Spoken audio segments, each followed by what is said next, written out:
I took early retirement 2 months ago. They say it was voluntary, but if you read between the lines, the transfer, the psych eval, the months of leave before I resigned, you'd see the truth. I never told anyone what really happened in Barley Hill. Not the chief superintendent, not the shrink they assigned me, not even my wife, who thinks it was just burnout. It wasn't burnout. I know what I saw. And more importantly, I know what I heard in that cellar. But I'll start at the beginning.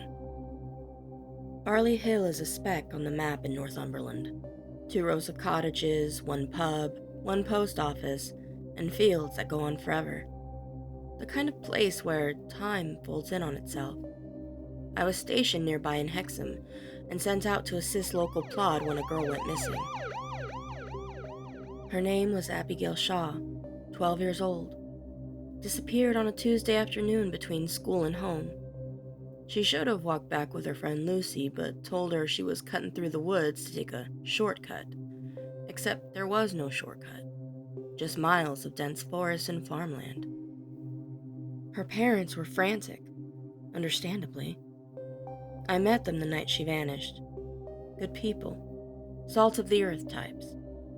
Mr. Shaw was shaking so bad he couldn't hold his tea. Mrs. Shaw kept glancing at the clock every few seconds, like if she stared hard enough, time would reverse.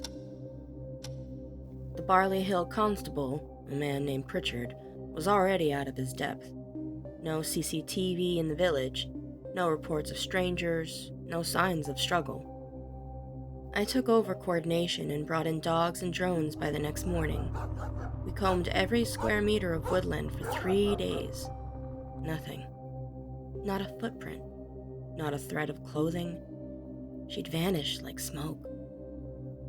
Then, on the 4th day, we found something. It was a dog walker about 2 miles from the village, near an abandoned farmstead. Old place called Greaves Orchard. The dog had gone ballistic near the collapsed barn and started digging at the earth. That's where we found the ribbon. Pink, satin, with a tiny silver bell. Abigail's mother confirmed it was hers. The barn itself was unsafe. Roof half caved in, floor rotted, but below it, there was a trapdoor, sealed with rusted iron bolts. And this is where things get odd. The floor above the trapdoor hadn't collapsed. There was no way the dog could have smelled anything through solid oak beams and a foot of earth, but it did. And it led us to that exact spot like it had been called there. We broke the lock. The air that came up smelled like old stone and wet iron. We descended. The cellar was far too large, carved into the bedrock with old tools. Pritchard said the farmhouse had no records of underground storage, no history, no maps, not even local gossip. But here it was, 15 feet underground, with stone shelves, iron hooks, and something that looked a lot like restraints bolted to the wall. We searched every inch. No girl. Just one small shoe tucked behind a broken crate. And carved into the wall 6 feet up. Alive. Written in chalk. Still fresh. That word stayed with me. We brought in forensics. They lifted Abigail's prints off the shoe. The ribbon too. But nothing else. No DNA. No signs of anyone else. We interviewed every villager twice. I walked the woods alone some nights, flashlight in one hand, recorder in the other. That's when it started. At first, it was small things. My mobile would turn on in the middle of the night and start recording. Voice memos I didn't make, just static and faint whispers I couldn't make out. Then came the voice.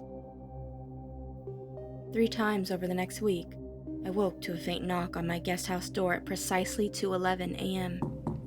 Each time I opened it to find no one.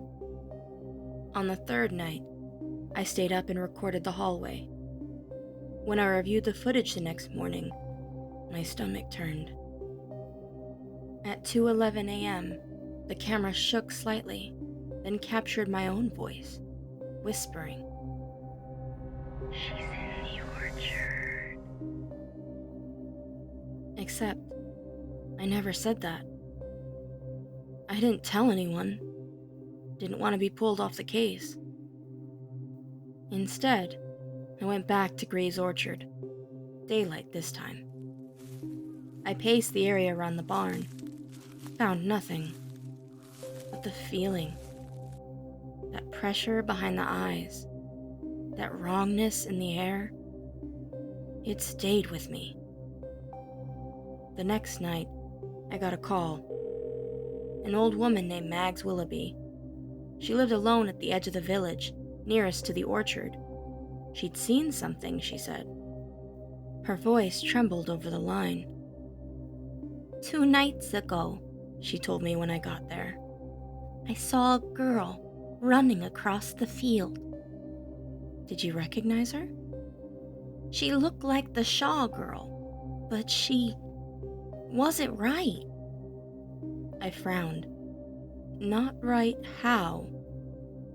She was barefoot, mud up to her knees, but her clothes weren't torn. And her face, Mags hesitated. It didn't look scared. It looked calm, like she was walking in her sleep. Where did she go? Toward the orchard, toward the barn. I stayed out there until dawn. Nothing. A week passed. The official search was scaled down. The press moved on. But I didn't. The case got inside me. I barely slept. Ate standing up.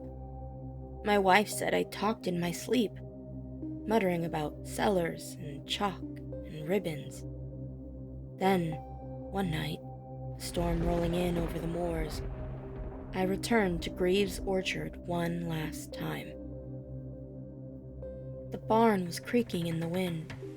The trees swayed like they were trying to whisper to each other. I descended the cellar steps with my torch and recorder. Everything was as we had left it, empty. But the word alive was gone, scrubbed clean. In its place, one word, newly written in shaky chalk. Colder. I turned, heart pounding. A sound behind me, soft, delicate, a giggle. I spun and caught it in the beam. A girl, pale, dirty feet, wearing a nightgown. Abigail? I whispered. She just stared at me, smiling. I reached out, but she stepped backwards into the darkness and vanished. I ran to the spot. Nothing. Just stone wall.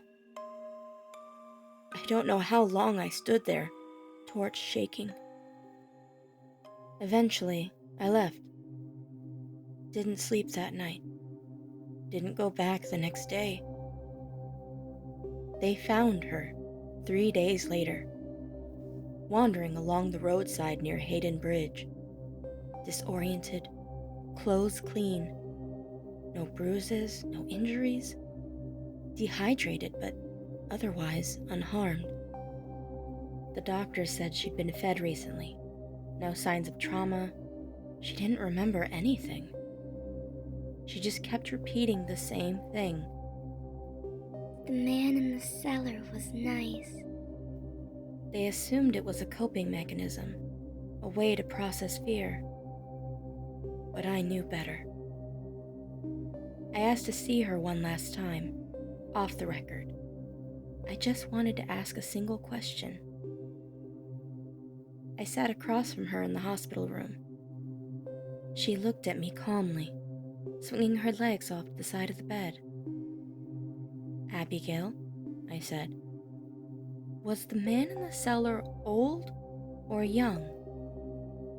She tilted her head. He didn't have a face. They closed the case. Everyone celebrated a miracle. The girl who came back. But I know what I saw in that cellar. And I know what I heard. Because the night after she was found, I played one of the voice memos from my phone. It was my own voice again, muttering over and over. She's not the same. She's not the same.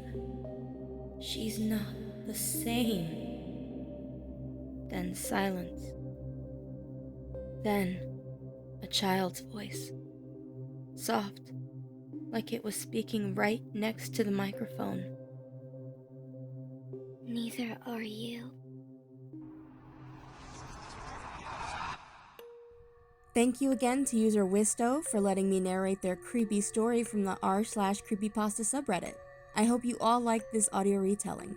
Thank you all for listening, and if you would like to give the original author some love, the link to the original work will be posted in the description below and will be pinned in the comment section as well. If you enjoyed this video and would like to hear more horror stories narrated by yours truly, please be sure to like, comment, and subscribe. Until next time, sinners.